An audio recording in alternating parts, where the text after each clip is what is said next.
Welcome back to Story Arena TV. Today's story begins on a road every Lagosian knows, the Third Mainland Bridge. During the day, it is always full of traffic, noise and movement. But at midnight, it becomes something else entirely. Empty, quiet, almost like a graveyard. That was the night my car broke down in the darkest part of the bridge. No streetlights, no passing cars, no phone battery, just the sound of the lagoon water slapping against the pillars below. And then, 3 men stepped out of the darkness. But just when it seemed like there was no escape, when it seems like my life was over, a mysterious man appeared out of nowhere. A man named Cassian. He saved my life that night. Or at least, that's what I was made to believe. But what I didn't know was that the night on that bridge was only the beginning. My name is Bisola, and this is my story. That night, my car, a tired Toyota, gave up exactly where the shadows are darkest. No streetlights, no passing cars, just the sound of the lagoon water slapping against the concrete pillars below. Slap, slap, slap. I sat inside with my heart in my throat. My phone was dead. The silence was so heavy I could hear my own breathing. Then I heard a different sound, a metallic scrape. Skirt. Then I saw 3 men stepped into the light of my dying headlights. They didn't look like they were starving. They looked like they were hunting. One of them tapped a jagged iron rod against my driver's side window. "Open the door, beauty," he said. He wasn't shouting. He was smiling because he knew I had nowhere to go. I leaned back, pressing myself into the seat, praying the glass wouldn't break. Then the darkness was split by a blinding white light. It wasn't a police siren. It was the high-intensity beams of a black armored SUV. It moved silently, like a ghost made of money. 2 other trucks followed it, pinning the thugs against the bridge railing. The thugs didn't fight. They didn't even argue. They dropped their weapons and ran into the darkness as if they had seen a spirit. When the door of the black SUV opened, a man stepped out. He didn't run. He didn't hurry. He walked toward my car like he owned the bridge, the water, and the air I was breathing.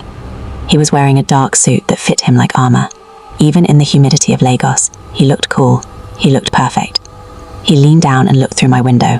His eyes weren't kind, but they were calm. "The danger is gone, Bisola," he said. His voice was deep, like the rumble of a distant storm. "I am Cassian. Unlock the door. It's time to go home." I didn't ask how he knew my name. I was just grateful to be alive. I stepped out of my broken car and into his world. The heavy car door closed with a soft thump. Inside Cassian's car, the city vanished. The seats were made of a leather so soft it felt like skin. There was no dust, no heat, just the scent of expensive cigars and cold air conditioning. We drove in total silence. Cassian didn't ask if I was okay. He didn't ask where I lived. He just watched the city lights flicker across his face. "You're taking the wrong turn," I whispered, as we headed toward Ikoyi instead of the mainland. "I'm taking the safe turn," he replied. He didn't even look at me. "Your apartment is in a neighborhood where the gates are locked with rusty chains. Tonight, you need walls that cannot be broken." We pulled into a driveway that looked like a fortress. A private elevator took us straight into his penthouse. Everything was made of glass and dark stone. The floor was marble, so polished that I could see my own frightened face in it. He led me to a wide window. Below us, the lights of the city looked like scattered diamonds. "Everything you see," Cassian said, standing behind me. I could feel the heat radiating from his chest, though he wasn't touching me. "I built it. I control it. And on that bridge, I decided I wanted to control what happened to you, too." He handed me a glass of water. It was crystal. It felt heavy and expensive in my hand. "There is a room prepared for you," he said. "The clothes in the closet are your size. The silk is from Italy. Sleep. We will talk about your new life in the morning." When I walked into the bedroom, I felt like a princess in a fairy tale. But when the door shut behind me, I heard a soft electronic beep. I turned the handle. It didn't move. I wasn't in a guest room. I was in a vault. I couldn't sleep. The bed was too soft. It felt like it was trying to swallow me. I began to walk around the room. It was filled with beautiful things, gold statues, books bound in leather, a vanity mirror with lights that made me look like a star. But then I saw a small drawer in the mahogany desk. It wasn't fully closed. Inside was a tablet.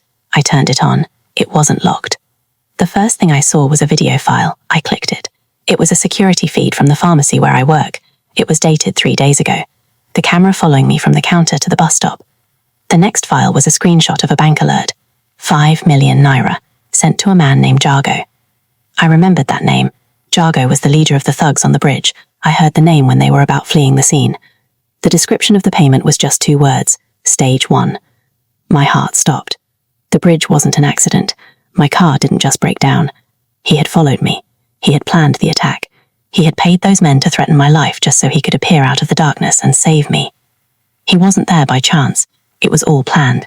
He was just a collector, and I was the latest item he wanted to put on his shelf. I ran to the door and banged on it. "Cassian, let me out. I know what you did." The door opened instantly. He was standing there, still in his suit, a glass of wine in his hand. He looked bored. "You were always too curious, Abyssala," he said. He stepped into the room, forcing me to back up until I hit the glass window. "That's why I picked you. Most girls would just be happy with the silk sheets. But you had to look in the drawer." "You're a monster," I said, my voice shaking. He laughed. It was a short, dry sound. "I am a billionaire, Abyssala. In this city, there is no difference. I wanted you. I saw you 3 months ago, and I decided you belonged in this house. Did you think a man like me just happens to be on the Third Mainland Bridge at midnight?" He leaned in close. He smelled like success and danger. "I paid for the rescue. I paid for your car to be towed. I even paid for the fear you felt tonight. Because fear is the only thing that makes a woman like you run into the arms of a man like me." He walked to the door and stood in the frame. "You can leave," he said, tossing a key onto the bed. "The elevator's open, but Jago and his boys are still out there. And now that I've stopped paying them to leave you alone, they are very hungry, and they know exactly where you live."